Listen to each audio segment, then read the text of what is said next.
What are you seeing in the changes in technology, in storage? Where are things moving? Those are the two things. Those are going to save the time and equate to a little bit more, revenue as we get a little bit further away from being able to do rent increases in the same way we used to. What do you guys see outside of these new assets being developed with technology? There's no, old habits to break in those markets, so to speak. What else do you guys see those people doing that maybe we're not doing here in the United States? So having the foresight to know how to approach that and know how to account for all of that up front is just going to allow that growth to happen a little faster and address any headaches before they happen, hopefully. Let's walk in the future. With everything that's coming in, the amount of vendors and technology and the tech stack and options, operating systems, what does the future in 5 years look like for that operator?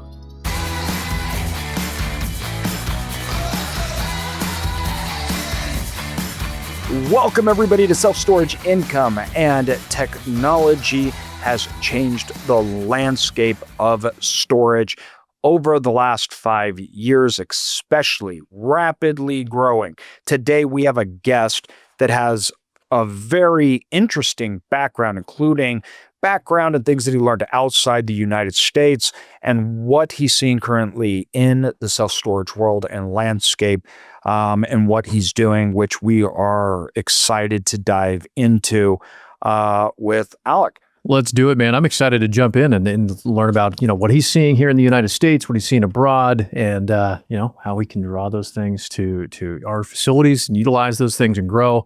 Alec, welcome on, man. Thanks for being here. Yeah, thank you. Glad to get a chat with y'all and share some of that. It's funny that you use the 5 years kind of sequitur to broach that, because 5 years ago was exactly when I kind of entered the storage industry. So I like to think that I don't necessarily maybe have a lot of the baggage of tech revolution, or however you want to phrase it.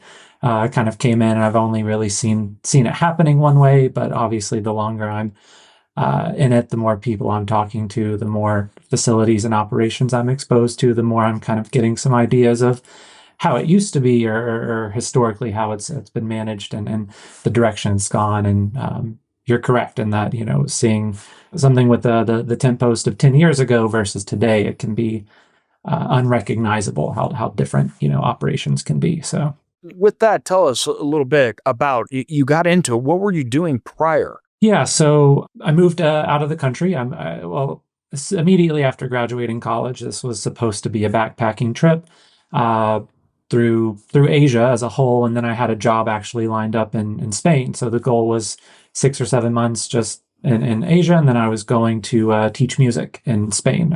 My background, my bachelor's was in music, but that backpacking trip ended up as a 10-year stay in Thailand is where I was largely living. You find a job and one thing leads to another, and next thing you know, it's been 10 years. Wow. So prior to that, I kind of bounced around a few different industries. Immediately before entering storage, I was working for a global marketing company, founded by a couple of former Microsoft guys who had set up a headquarters in Bangkok, and we were serving mostly US technology businesses, a lot of B2B companies and some SaaS companies. So entering the storage industry and a SaaS company I work for now, there was some similarity, but obviously an entirely new industry to learn. And having been in Thailand for so long, storage in Asia in general, but specifically Southeast Asia is, nothing compared to what it is in the US. So for me, it felt very alien because I hadn't even seen a storage facility in,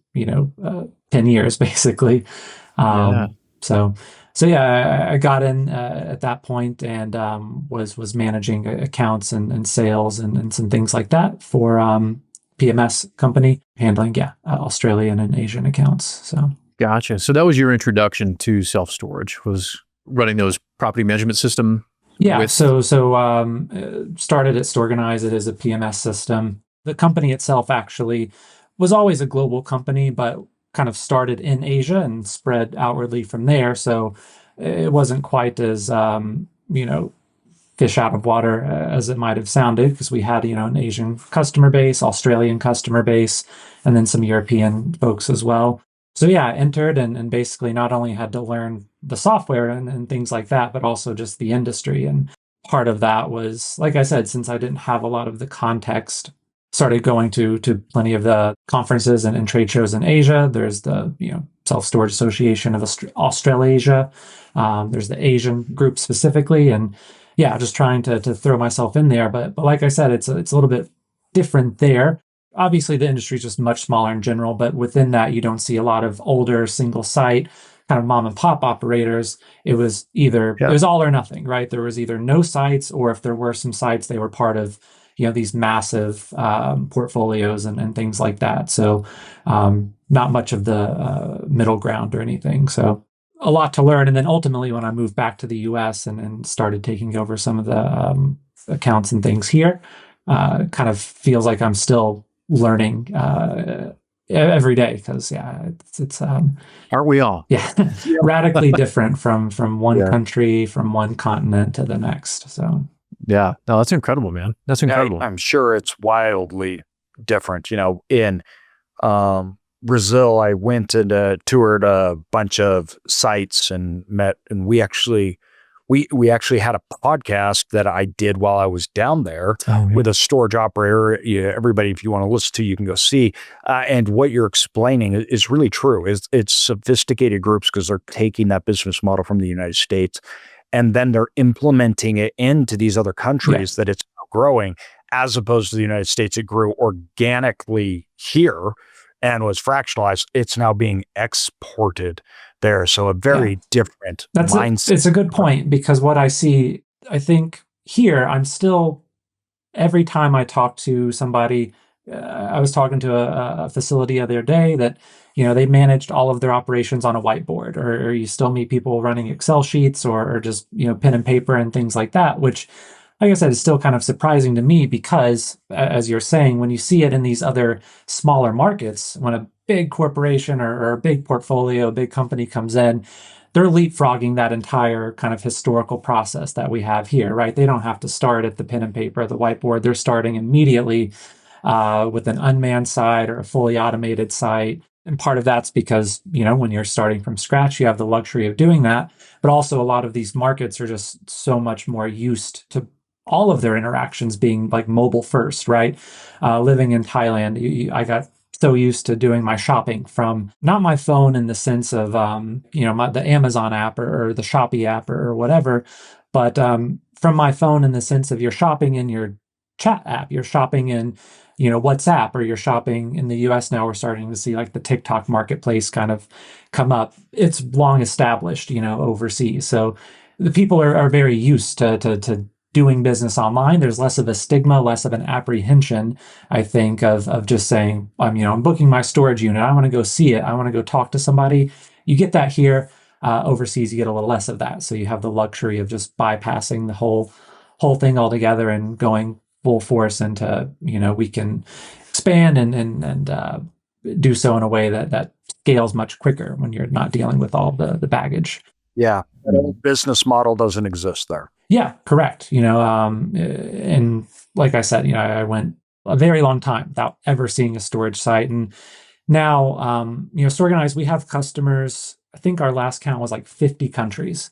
And that's one of my favorite parts of the job, but really just being in the industry, is I get to interact with these folks in all of these locales, from East Africa to South Africa to, Korea to the UK. And there's obviously similarities. Storage is a very simple thing. People need space. You got space. But just all the ways you can skin a cat, so to speak, based on the local needs and the local market and all of that. Some things that you see there, like how America, and I'm, now I'm in Arizona, Sunbelt, expansive capital of the world, right? Everything requires a 10-minute car drive.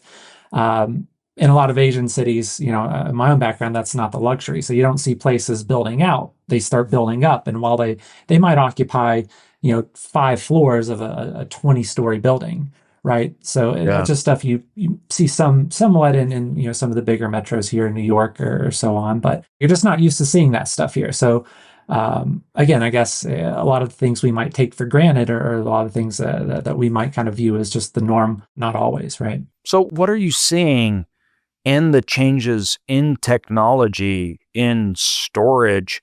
Like, first of all, what has happened, but where are things moving? There's a few points to that. I think automations and customizations are your two things, right? Yeah. If you're not automating like the bookings and your invoicing and your all of that good stuff, it's a disservice, right? Every time, every second, you're spending chasing an overdue tenant or an overdue invoice manually. I still talk to folks that are printing out letters and printing out invoices and sending those once a month. That's time you're not kind of working on the revenue, right? Being able to automate and reduce your operational costs by 10% can, have the same impact as a 15, 20%, increase in your rent. So when you're looking at driving revenue as the economy becomes a little bit more cost conscious and people are watching what they spend a little bit more, rental increases might be harder to do, but operational costs are the low-hanging fruit to save. So I think that's a big one. But then the customization and the flexibility, right? I think that's another thing you're seeing. Folks that are based in California, folks that are based here in Arizona, and then folks that are based in New York City, right? All have different needs, all have different ways that they want to manage their business, and they all have different approaches that are going to be the most successful. So being able to pick and choose and build that workflow for yourself, I think is really important as, again, as more folks are entering the market, entering the industry, new first-time facility owners, buying sites or building sites. They're looking to run it much in the same way that we've just been talking about in a much more modern way. And like I said earlier, they might not have all the baggage of, well, this has been, our workflow for 20 years. We can't change it, right? They're getting to kind of pick and choose that on the fly. Those are the two things, I think, just operational costs and customization. Those are going to save the time and equate to a little bit more, revenue as we, like I said, get a little bit further away from being able to do rent increases in the same way we used to. Yeah, I was curious too. Talking, my mind's still on these other countries and how other people are operating and how things work there versus the United States. Like, what do you? I mean, AJ as well, Alec. Like, what do you guys see outside of these new assets being developed with technology? There's no old habits to break in those markets, so to speak. What else do you guys see those people doing that maybe we're not doing here in the United States? Is there anything else that you guys are seeing that's like, wow, we should really start shifting our focus here and operating in these ways or implementing these certain technologies? Or what other things are you guys seeing other countries doing? So I think space constraints is a big one, right? And I think that's a lesson we can learn because we might not have the same space constraints in the US, but there are cost constraints. And if you can build the same number of units on half the square acreage, then you're accomplishing the same thing. You just might not be forced into it the way somebody in Singapore, right? So going back to the example of, building in a high-rise building, taking 5 floors, that's one thing that you see a lot. Population densities creating that need there. Here, it might be a way to cut some costs, save some funds. Automations, like I said, a lot of people are skipping this whole idea of, we need staff on site or we need employees there, even 5-6 hours a day.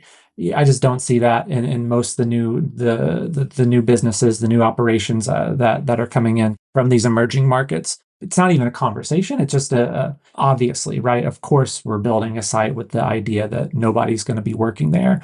There's never a doubt, never an expectation otherwise. I keep saying automating and speaking of operations, but I think the kind of entire tech stack, your marketing, your pricing, your maintenance, your forecasts, all of those things, right? Operators overseas are finding ways to eliminate any type of, or as much as possible, input into pulling those different levers. And that's something I know you guys have spoken a lot about, specifically those latter points around marketing and expanding for new operations. And then the other thing I think is, so when these larger portfolios are entering a small market, they're typically not just entering that market, right? A lot of the large portfolios aren't just saying we're building sites in Thailand. They're building sites in Vietnam, Thailand, Singapore, Malaysia, Indonesia, whatever, accomplishing multiple countries in one fell swoop. So what that means is they're having to juggle reporting, data management, and all of these things for countries that have different tax laws, different language requirements, different access requirements. So being able to aggregate all of this, right? And we might not have quite as diverse need there, but state to state, obviously, tax laws are changing, legal requirements are changing. One thing I'm still learning something new about all the time is lien processes here in the US, and how every state has a different set of laws and requirements over how you can auction off a unit. So you look at processes like that and you can draw some kind of parallels. Well, we might not be juggling big legal differences, but in some of those processes, there's some new things. So having the foresight to know how to approach that and know how to account for all of that up front is just going to allow that growth to happen a little faster and kind of address any headaches before they happen, hopefully. It's interesting to me when you look at other countries too, because in the United States, we don't have to necessarily educate the consumer on storage. In these other countries, like you're starting from educating what storage is. That's an excellent point. Yeah, there's still a lot of just the concept of I'm going to put my things somewhere else, not in my, like, that's still like a very, yeah, you're correct. Nobody, obviously you have self-storage sites in the US. Everybody has a self-storage unit.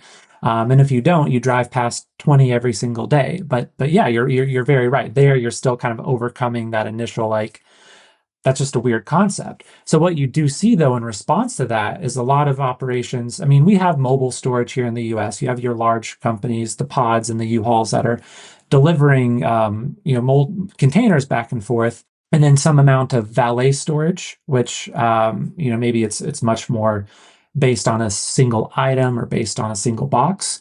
But those are very niche here in the US, I would say. Whereas overseas, actually, Storeganise started as a valet storage software, addressing that need in Asia, specifically in Hong Kong and so on. But that's a little bit easier of a pitch as opposed to saying you're driving all your stuff to this place over here and stick it. No, like, we're coming in our van and we're giving you this box and you're putting your things in it. We're taking it back. You have a photo of it online. You have access to request. We bring it back to you any point in time, right? That's a little bit more of an easier pitch in some ways overseas when you're facing that same kind of knowledge gap. Gotcha. Yeah, no, that's really good. The technology, for us to, it's so centered around the acquisition, the life cycle of the tenant, and how we implement that through the whole entire customer experience, which streamlines things in the United States a lot easier than it can be streamlined maybe in other country, because there's steps at the first that that education part, we don't have to necessarily take. Like, a customer knows what they want. I'm looking for storage in X area. So it's like, how can we optimize that to just getting them the product now? Yeah. Right now, getting them what they want. And what that has actually become, the more educated the populations become, the more the competitors are able to leverage technology to get rid of those barriers to rental away.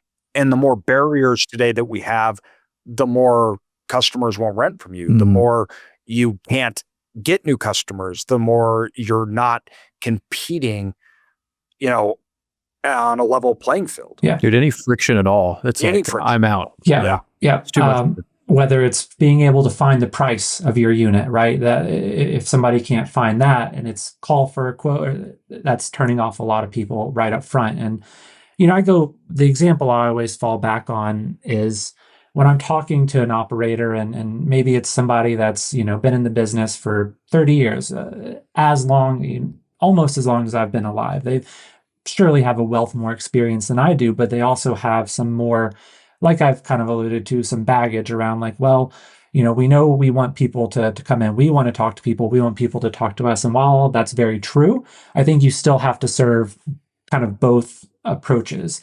When I was looking for, when I moved back and got all my stuff unpacked and then realized now I'm buying too much stuff and I need a storage unit.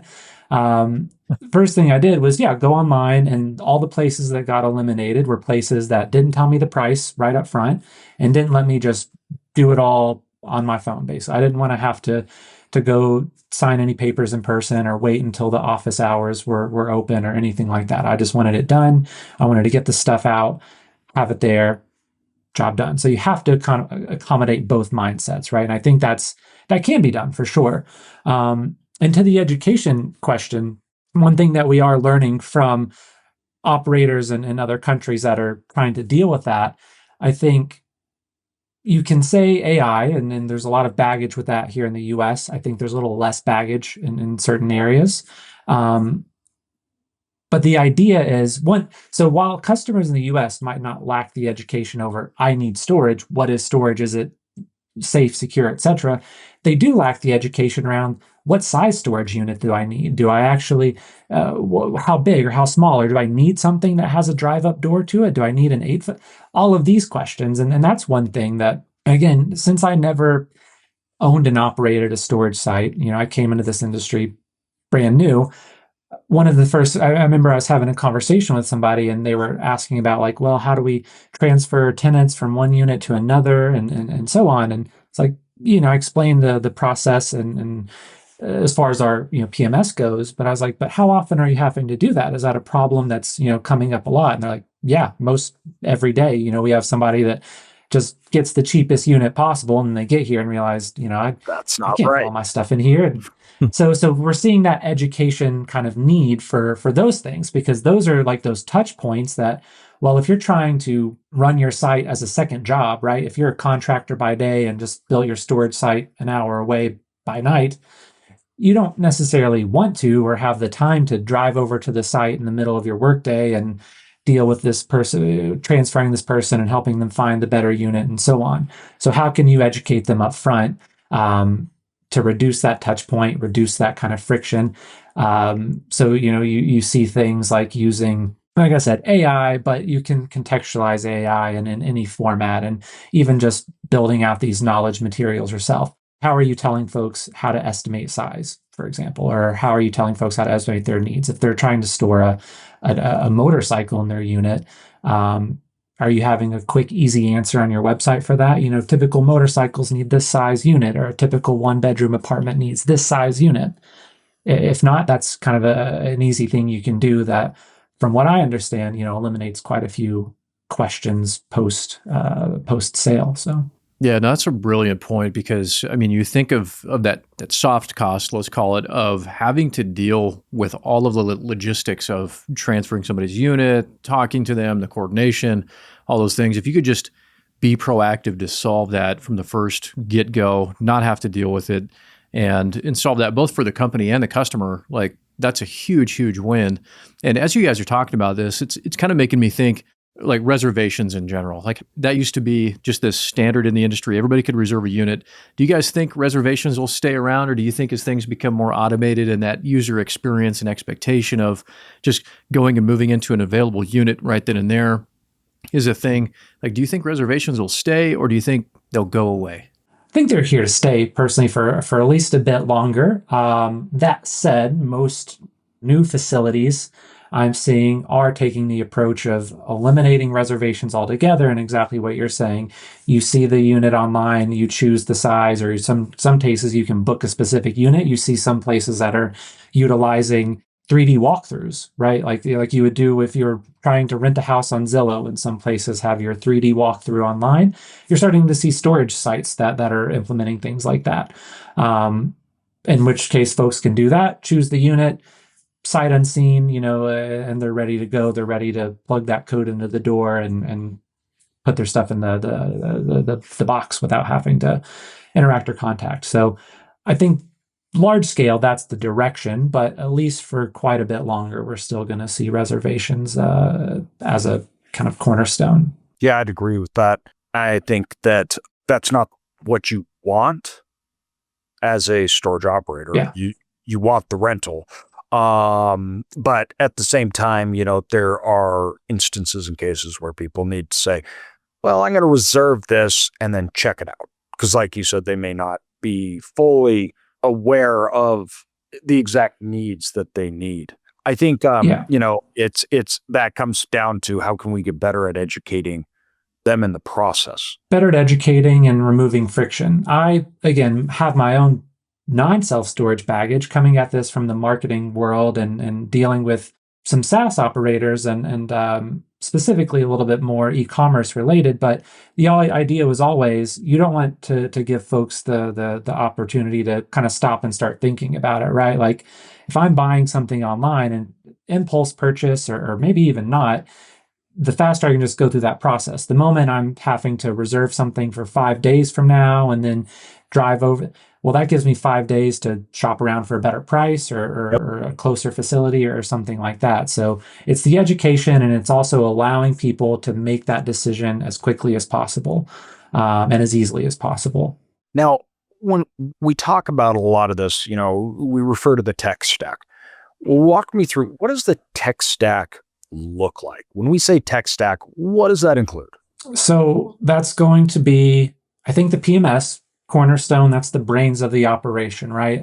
That's connecting all of your day-to-day operations and your big picture operations into the real world application and consumers and tenants.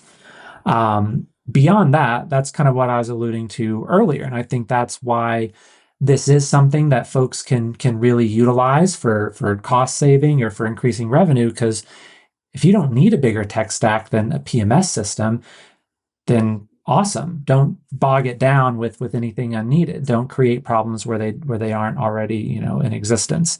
So for some people, it's as simple as that. Now, as you extrapolate and build on top of that, I think the logical next steps are going to be an access system, right? A cloud-based access system, and there's plenty of those, and all have their own approach and all have their own pros and cons. So again, part of the opportunity for the operators to figure out what's working best. Can we deal with just a main gate access, or do we need unit-based access? No right or wrong answer, right? And then beyond that, we go from must-haves to nice to haves. And those can be things like, connecting to or integrating with your accounting system. Some folks want to do that and push all your data live. Some folks just want to be able to download an Excel file of all of their, revenue invoices and send that to their bookkeeper. Now going a little bit more and maybe to some folks with growth on the mind or expansion on the mind, that's when we get into, well, how are we automating marketing? What's our CRM? What are we using for our, not just mailing list of current tenants, but our marketing mailing list for those folks that you alluded to, which is maybe somebody made a reservation for a couple of days, or maybe they started their reservation but abandoned it midway. We're all familiar with those emails. Hey, you left something in your cart, come back and finish the checkout. What are you doing to solve that problem? And then beyond that, you can get into as complex needs or as simple needs, BI dashboards, revenue managements, the ProRises of the world and so on. Tenant communications through alternative methods. Are you sending SMSs or are you email only? So yeah, like I said, it can be very complex, and your tech stack can involve 25 different applications and softwares, or it can have one or two. Let's walk in the future there. With everything that's coming in, the amount of vendors and technology and the tech stack and options, operating systems, on and on and on, what does the future in 5 years look like for that operator? Mobile first, I think that's something I would say is kind of already true, but it's only gonna become more ubiquitous to commerce in general. Like I was saying, you already see that in your large Asian cities, Hong Kong, Tokyo, Singapore, etc. You're seeing kind of only mobile first approaches to things. People, as I said, want to do everything on their phone. That's going to keep happening here. Like I said, already here, but the old way is going to just get more and more phased out.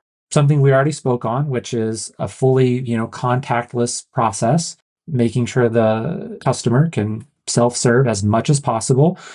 That self-service doesn't end at the reservation, though, right? That self-service extends to the operations 6 months down the road, 12 months down the road. Are they able to manage their own profile? If they want to upgrade their unit, is there an easy, frictionless way for them to choose a bigger unit, add an additional unit to their count, whatever they might be doing? And then, like I said, unmanned facility, but as unmanned of an operation too. So that goes back to the tech stack and how can you accomplish those bare necessities? Your property management, your actual tenants, reservations management, your communications, your payments, and your access. And with those things in place, generally speaking, you can have a mostly hands-free operation that, if you want to, runs in the background, or if you want to scale, becomes a lot easier when it's all set up front, as opposed to trying to piggyback these things on further down the road.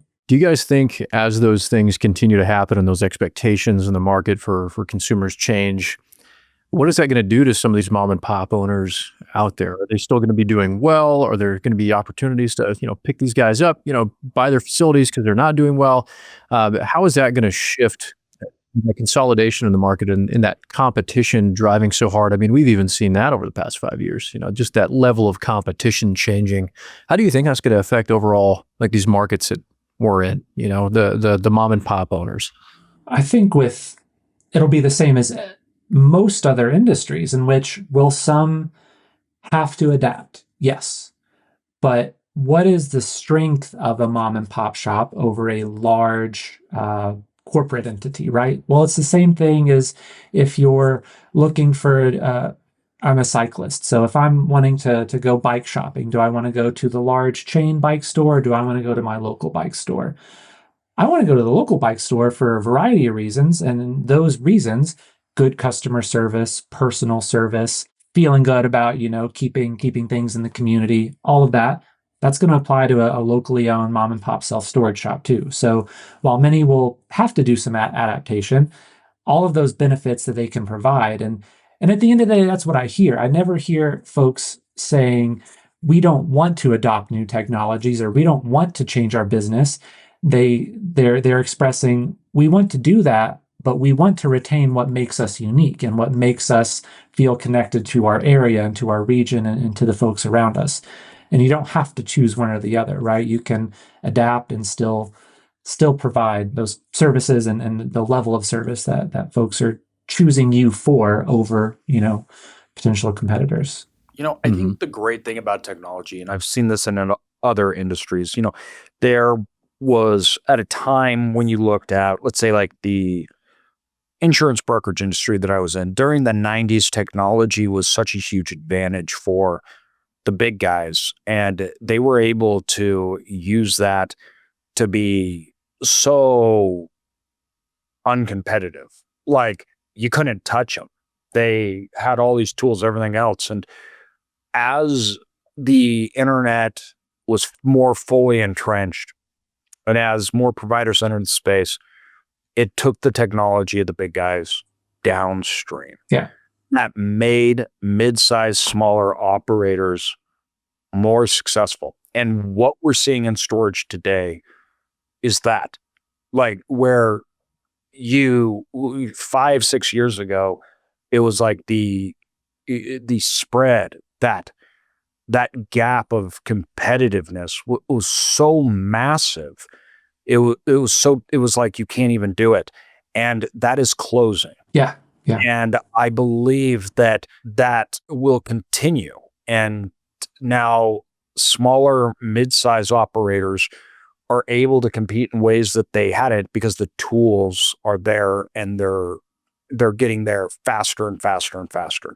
That is one of the most exciting things for me in this industry, because without that, those major players, the REITs and everything, they would just dominate and own everything, because the rest were just uncompetitive. And that's really, really exciting. There's no big barrier to entry to be a tech-friendly, kind of future-oriented business now. You can have a robust PMS that does all of the same things as any other, large operator would be able to build in-house for an affordable price.